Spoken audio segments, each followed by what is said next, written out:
Hello dear students, so in this video we will be learning about the transpose of matrix. ठीक है, तो यहाँ पर हमको देखना है कि ट्रांसपोज क्या होता है मैट्रिक्स का. So what do you mean by transpose of matrix? Let A be the any matrix of order n cross n, then A to the power t or A dash is a transpose of A of order n cross n.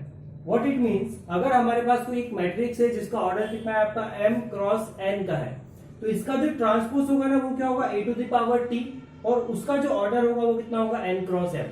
अब यहाँ पर अगर आप order से एक अंदाजा लगाना चाहो कि ट्रांसपोज कैसे निकालते हैं, तो ऑर्डर में देखिए n नंबर ऑफ रोज थी, n नंबर ऑफ कॉलम्स थे. जब हमने इसका ट्रांसपोज किया तो नंबर ऑफ रोज कितनी हो गई n, ठीक है, मतलब जो नंबर ऑफ कॉलम्स थे वो किसमें कन्वर्ट हो गए, रो में, और जो नंबर ऑफ रोज थी वो किसमें कन्वर्ट हो गई आपकी कॉलम में. अब इसको करेंगे कैसे, ये तो अपन देख लिया कि ऑर्डर क्या हो जाएगा, बिल्कुल रिवर्स. अब इसको अपन करेंगे कैसे उसको देखते हैं. मान लीजिए कि मेरे पास एक मैट्रिक्स है यहाँ पर A, और मुझे क्या निकालना है, इसका ट्रांसपोज. तो A डैश या A to the power t से हम ट्रांसपोज को रिप्रेजेंट करेंगे.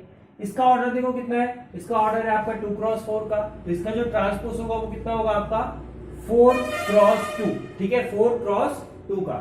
अब देखिए बनेगा कैसे. ट्रांसपोज निकालना बिल्कुल रद्दी सा काम है, कुछ भी नहीं करना है आपको. करना क्या है, रो जो है उसको कॉलम में कन्वर्ट कर दो और कॉलम जो उसको रो में कन्वर्ट कर दो. कैसे सर, तो देखो यहाँ पर फर्स्ट रो रही है, इसको पहला कॉलम बना दो. कैसे बनाए, 2 1 -1 और 3.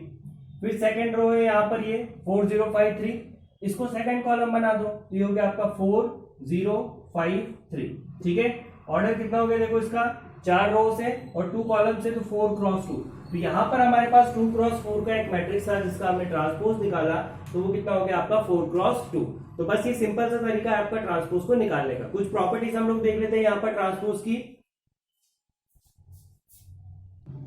फर्स्ट प्रॉपर्टी, किसी भी मैट्रिक्स A के लिए अगर आप उसका ट्रांसपोज निकालते हो देन फिर उसका फिर से ट्रांसपोज निकाल दो. मतलब एक A मैट्रिक्स है जिसका हमने क्या करा, 2 बार ट्रांसपोज निकाला, तो वो A मैट्रिक्स के बराबर ही होने वाला है. कैसे होने वाला है, A हमारा ये था, A का ट्रांसपोज ये आया. अब ये जो A का ट्रांसपोज आया है ना, इसका अपन फिर से क्या करते हैं, ट्रांसपोज निकाल दें. तो इसका ट्रांसपोज देखो क्या होगा, रो को कॉलम में, कॉलम को रो में कन्वर्ट करना है. सिंपल है. देखिए पहला कॉलम क्या, पहली रो क्या है यहाँ पर 2 4, तो इसको किसमें कन्वर्ट कर दे, कॉलम में, तो ये हो गया आपका 2 4. फिर सेकंड रो क्या है 1 0, तो ये हो गया आपका कॉलम में कन्वर्ट. ये हो गया आपका -1 5, ये हो गया आपका 3 3. देखो ऑर्डर क्या आ गया, 4 क्रॉस 2. A के बराबर दिख रहा है क्या, बिल्कुल बिल्कुल दिख रहा है. मतलब कि किसी मैट्रिक्स का अगर हमने ट्रांसपोज निकाला और उसका अगर हम फिर से ट्रांसपोज निकाल दें, डबल ट्रांसपोज निकाल दें, तो किसके बराबर हो जाएगा, A के बराबर. अब ट्रिपल ट्रांसपोज निकालेंगे तो बताओ क्या होगा, ट्रिपल अगर निकालेंगे तो क्या होगा, ट्रिपल निकालेंगे तो A का वापस से ट्रांसपोज हो गया, तो A ट्रांसपोज के बराबर होगा. सिंपल है ना. तो आपकी जो प्रॉपर्टी वो क्या है, A ट्रांसपोज का ट्रांसपोज जो होगा वो किसके बराबर होगा, A के बराबर होगा. ठीक है, सेकंड प्रॉपर्टी हम लोग देखते हैं. Second property, A plus B का transpose is equal to A का ट्रांसपोज प्लस B का ट्रांसपोज. मतलब कि या तो आप A और B को पहले ऐड कर दो और फिर ट्रांसपोज निकाल लीजिए, या फिर दोनों का इंडिविजुअल का ट्रांसपोज निकालकर ऐड कर लीजिए. दोनों से आपका आंसर क्या आने वाला है, सेम आने वाला है. एडिशन की यहाँ पर कंडीशन आपको पता होना चाहिए कि दोनों मैट्रिक्स का ऑर्डर क्या होना चाहिए, सेम. तो यहाँ पर देखिए मैंने 2 मैट्रिक्स लिए, A और B, दोनों का ऑर्डर कितना है आपका 2 क्रॉस 2 का. ठीक है, अब हम दोनों साइड को करके देखते हैं, LHS और RHS, और चेक करते हैं कि क्या सेम आ रहा है या नहीं. तो A और B मेरे पास मैट्रिक्स है. सबसे पहले मैंने क्या करा, A प्लस B, A की वैल्यू पुट करी 2 3 4 1 और B की वैल्यू पुट करी -1 4 2 3. ठीक है, इसको ऐड कर देते. देखो 2 -1 कितना हो गया 1, 3 + 4 7, 4 + 2 6, 1 + 3 कितना हो गया आपका 4. 2 क्रॉस 2 का एक मैट्रिक्स आया. अब इसका हम क्या निकाल देते हैं, ट्रांसपोज. इसका हम क्या निकाल देते हैं, ट्रांसपोज. तो ट्रांसपोज में क्या होता है, रो को कॉलम में और कॉलम को रो में कन्वर्ट करना है. यहाँ पे तो ये देखिए फर्स्ट वाला जो कॉलम था इसको रो में कन्वर्ट कर दिया, सेकंड वाला जो कॉलम था इसको सेकंड रो में कन्वर्ट कर दिया. तो मेरे पास मैट्रिक्स क्या आया, 1 6 4 7 एंड 4. ठीक है, मैट्रिक्स का ऑर्डर क्या है, 2 क्रॉस 2 का. नाउ अब सेकंड वाला हम RHS लेते हैं, तो A का ट्रांसपोज प्लस B का ट्रांसपोज करते हैं. तो देखिए A का ट्रांसपोज क्या होगा, 2 3, यहाँ पर क्या है रो में, यहाँ पर हो गया कॉलम में, 4 1 रो में, 4 1 कॉलम में. सिमिलरली इसको किया -1 2, तो ये हो गया आपका -1 2 रो में कन्वर्ट, 4 3, ये हो गया आपका 4 3. ऐड कर देते हैं, तो 2 -1 1 4 2 6 3 4 7 1 4 1 3 4. तो ये देखिए आपका दोनों आंसर सेम आ रहा है. ठीक है, इसका मतलब क्या है कि A प्लस B का ट्रांसपोज निकाल लीजिए, या फिर A का ट्रांसपोज निकालो, B का निकालो, दोनों को ऐड कर दो, आंसर क्या आने वाला है आपका सेम आने वाला है। नाउ थर्ड प्रॉपर्टी के इंटू ए का ट्रांसपोज इज इक्वल टू के इंटू ब्रैकेट में ए का ट्रांसपोज। इसका मतलब क्या है कि अगर मैं किसी एक मैट्रिक्स को लेता हूं, ए मेरा कोई एक मैट्रिक्स है और उसके अंदर अगर एक स्केलर का मल्टीप्लाई करके उसका ट्रांसपोज निकालूं तो ये एग्जैक्टली उसके इक्वल आएगा कि आप पहले मैट्रिक्स का ट्रांसपोज निकाल लीजिए और फिर स्केलर का मल्टीप्लाई कीजिए। मतलब कि या तो ट्रांसपोज निकालने के पहले आप स्केलर का मल्टीप्लाई कर लीजिए या बाद में उससे ट्रांसपोज के रिजल्ट पे कोई इफेक्ट नहीं पड़ेगा। एक एग्जांपल से देखते हैं। ए मेरे पास एक मैट्रिक्स है यहाँ पर 2x3 का और के आपका एक स्केलर है जिसकी वैल्यू कितनी है -2। सबसे पहले हम इसका एलएचएस ले लेते हैं। के इंटू ए निकाला, देखिए के की वैल्यू पुट करी -2, ए की वैल्यू यहाँ पर पुट करा। अब स्केलर में क्या होता है, हर एक टर्म में इसका अंदर मल्टीप्लाई होगा, यही स्केलर मल्टीप्लिकेशन होता है, हमने प्रीवियस वीडियो में देखा है। तो -2 इंटू 1 हुआ -2 इंटू 3 हुआ -6 -2 इंटू 4 हुआ -8। सिमिलरली -2 इंटू -1 हुआ आपका 2 -2 इंटू 2 हुआ -4 -2 इंटू 6 हुआ -12। नाउ इसका ट्रांसपोज निकालो। देखो ट्रांसपोज निकालने पे क्या हुआ, ये वाली फर्स्ट रो को कॉलम में बदल दिया तो -2 -6 -8 2 -4 -12 ये हो गया आपका यहाँ पे। नाउ सेकेंड वाला साइड ले लो। सबसे पहले क्या लिखो, के लिखा और ए का ट्रांसपोज। तो के को अपन ने बाहर रखा -2 और ए का ट्रांसपोज लिख दो। ए का ट्रांसपोज कितना होगा, देखो 134, ये 134 कॉलम में आ गया। -126 आ गया आपका कॉलम के अंदर। नाउ इस -2 का अंदर इंटू करो तो -2 इंटू 1 कितना हुआ -2 इंटू -1 कितना हुआ 2 -2 इंटू 3 कितना हुआ -6 -2 इंटू 2 हुआ -4 -2 इंटू 4 हुआ -8 -2 इंटू 6 हुआ -12।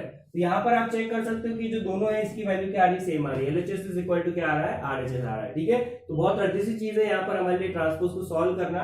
और एक सबसे इंपॉर्टेंट प्रॉपर्टी हम लोग ट्रांसपोज की अभी देखने वाले हैं जो कि आपके 4th नंबर की प्रॉपर्टी, मल्टीप्लिकेशन की प्रॉपर्टी। इसमें कई बार बच्चों से गलतियां होती है तो इसको ध्यान से देखिएगा। चलिए, तो 4th वाली प्रॉपर्टी जो है हमारे पास वो ये रही, ए इंटू बी का transpose is equal to B transpose into A transpose. यहाँ पर ध्यान दीजिएगा, अगर हमको ए बी का मल्टीप्लाई करना है और उसका फिर ट्रांसपोज निकालना है तो ये किसके बराबर होगा, B transpose into A transpose. यहाँ पर गलतियां बच्चे क्या करते हैं, इसको A transpose into B transpose ले लेते हैं, जो कि गलत है। क्योंकि हम पढ़ चुके हैं कि मल्टीप्लिकेशन के अंदर ये चीज मैटर करती है कि हम पहले किस मैट्रिक्स को रख रहे हैं और बाद में किस मैट्रिक्स को रखते हैं। तो ये कई बार तो क्या होता है ना कि मान लीजिए ए इंटू बी पॉसिबल है लेकिन बी इंटू ए पॉसिबल ही नहीं होगा मैट्रिक्स मल्टीप्लिकेशन के रूल्स के अकॉर्डिंग। तो यहाँ पर ये इंपॉर्टेंट होता है कि जब मल्टीप्लाई कर रहे हैं तो किसको पहले रखना है। तो ए इंटू बी का अगर ट्रांसपोज है तो उसको हम क्या लिखेंगे, B transpose into A transpose. इसको वेरीफाई कर लेते हैं, देखो फटाफट से। मान लीजिए ए है मेरे पास 20 -1 3, तो इसका ट्रांसपोज क्या होगा, देखो ट्रांसपोज क्या हो गया, 20 आपका किधर शिफ्ट हो गया, रो में, और -1 3 किधर हो गया आपका सेकंड रो में। अब सिमिलरली अगर बी है मेरे पास 4 -1 6 0, तो यहाँ पर देखिए बी का ट्रांसपोज कितना हो जाएगा, 4 6 आ गया रो में, -1 0 आ गया आपका रो के अंदर, सेकंड रो के अंदर। नाउ सबसे पहले हम एलएचएस ले लेते हैं। सबसे पहले निकाला ए बी निकालने के लिए देखो क्या करा, ए की वैल्यू पुट करी, बी की वैल्यू पुट करी। मैट्रिक्स मल्टीप्लिकेशन आपको पता है, मैट्रिक्स मल्टीप्लिकेशन हम लोग ऐसा चलते हैं, ये वाला, ठीक है ना। तो यहाँ पर देखिए कितना होगा, 2 4 8 -1 इंटू 6 कितना होगा, -6। नाउ फिर सेकंड ये वाला एलिमेंट के लिए 2 इंटू -1 कितना होगा, -2 -1 इंटू 0 कितना हो गया आपका 0। नाउ सेकंड रो पकड़ लो यहाँ की, तो 0 इंटू 4 कितना हो गया 0, 3 6 कितना हो गया आपका 18। 0 इंटू -1 कितना हुआ 0, 3 इंटू 0 कितना हो गया 0, ठीक है।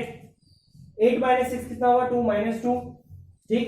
0 + 18 कितना हुआ 18, और 0 + 0 कितना हुआ 18। तो आपका 2 × 2 का एक मैट्रिक्स आया। अभी क्या है आपका ए इंटू बी, इसका ट्रांसपोज निकालो। देखो ए इंटू बी का ट्रांसपोज क्या होगा, 2 18 कॉलम में रो में आ गया, ठीक है, -2 0 सेकंड कॉलम में सेकंड रो के अंदर कन्वर्ट हो गया। तो ये हमारे पास क्या आ रहा है, इसका ट्रांसपोज आ रहा है। नाउ इसका जो आरएचएस है उसको सॉल्व कर लेते हैं। तो देखिए बी का ट्रांसपोज इंटू ए का ट्रांसपोज करना है, तो बी के ट्रांसपोज की वैल्यू पुट करी, ए के ट्रांसपोज की यहाँ पर वैल्यू हमने यहाँ से पुट कर दी, ठीक है।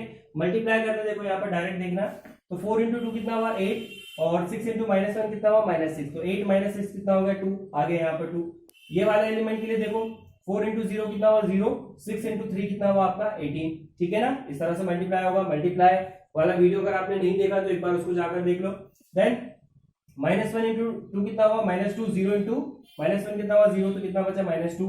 -1 इंटू 0 हो गया 0, 0 इंटू 3 कितना हो गया 0, तो ये आ गया आपका 0। अब यहाँ से आप चेक कर सकते हो कि ये जो दोनों वैल्यू आ रही है आपकी, ये क्या है, बिल्कुल सेम है, मतलब ये क्या होगा आपका करेक्ट होगा, ठीक है। अब अगर हम इसका उल्टा वाला करके देखें, मतलब A transpose into B transpose करके देखते हैं, तो देखते हैं उससे क्या आ रहा है, क्या उससे भी हमारा सेम चीज आ रहा है क्या, A transpose into B transpose हम लोग कर लेते हैं फटाफट से। तो देखिए ये हो गया आपका ए का ट्रांसपोज इंटू बी का ट्रांसपोज। ए का ट्रांसपोज कितना है, ये लिखा हुआ है यहाँ पर, तो 2 -1 0 3 ये लिखा मैंने, और बी का ट्रांसपोज कितना है भाई यहाँ पर 4 -1, ये हो गया 4 -1 6 एंड 0, इसका देखो मल्टीप्लाई करते हैं अपन। सबसे पहले इसका मल्टीप्लाई करते हैं, तो मल्टीप्लाई करने पे क्या आ रहा है, मैं यहाँ पर लिख रहा हूँ इसका मल्टीप्लीकेशन, ठीक है, इधर लिख देते हैं हम लोग। 4 2 8 और 0 इंटू -1 कितना हो गया 0, तो कितना आ गया आपका पहला एलिमेंट 8। फिर देखो 4 2 कितना हुआ 12, 0 इंटू 0 कितना हुआ 0, तो आ गया आपका 12। -1 इंटू 4 कितना हुआ -4, 3 इंटू -1 कितना हुआ -3, तो -4 और -3 हो गया आपका -7। देन -1 इंटू 6 हुआ -6, 3 इंटू 0 कितना हो गया 0, 3 हो गया आपका -6। अब यहाँ से आप देख सकते हो कि दोनों जो वैल्यू है बिल्कुल भी इक्वल नहीं है, मतलब कि A इंटू बी का जो ट्रांसपोज होगा वो किसके बराबर होगा, B transpose into A transpose के बराबर होगा, ठीक है। तो ये सारी चीजें थी ट्रांसपोज के बारे में। ट्रांसपोज क्या होता है, अगर आप रोज को कॉलम में, कॉलम्स को रो में कन्वर्ट कर दो तो आपका जो नया मैट्रिक्स बनेगा उसमें वो क्या होगा, आपका ट्रांसपोज ऑफ दैट मैट्रिक्स, ठीक है। ऑर्डर जो है वो चेंज होता है, मतलब m क्रॉस n का अगर ऑर्डर है तो ट्रांसपोज के बाद कितना हो जाएगा, n क्रॉस m का हो जाएगा। उसके बाद हमने कुछ 4 प्रॉपर्टीज यहाँ पर देख लिए ट्रांसपोज की, इससे आप बहुत सारे जो क्वेश्चन है उसको सॉल्व कर सकते हैं, ठीक है। तो ट्रांसपोज के बारे में यही सब चीजें थी, छोटा सा टॉपिक है लेकिन बहुत काम का टॉपिक होगा हमारे लिए आगे जब हम इनवर्स वगैरह की बात करने वाले हैं, ठीक है ना। तो अभी आज की वीडियो में तो हम इतना ही देखते हैं। नेक्स्ट वीडियो के अंदर हम लोग बात करने वाले हैं सिमेट्रिक और एसिमेट्रिक, सिमेट्रिक और स्क्यू सिमेट्रिक मैट्रिक्स की, जो कि एक काफी इंपॉर्टेंट टॉपिक होता है आपका कॉम्पिटिटिव के पॉइंट ऑफ व्यू से भी और बोर्ड के पॉइंट ऑफ व्यू से भी। तो उस टॉपिक को हम लोग नेक्स्ट वीडियो के अंदर देखेंगे। तब तक के लिए शुक्रिया, जय हिंद, जय भारत।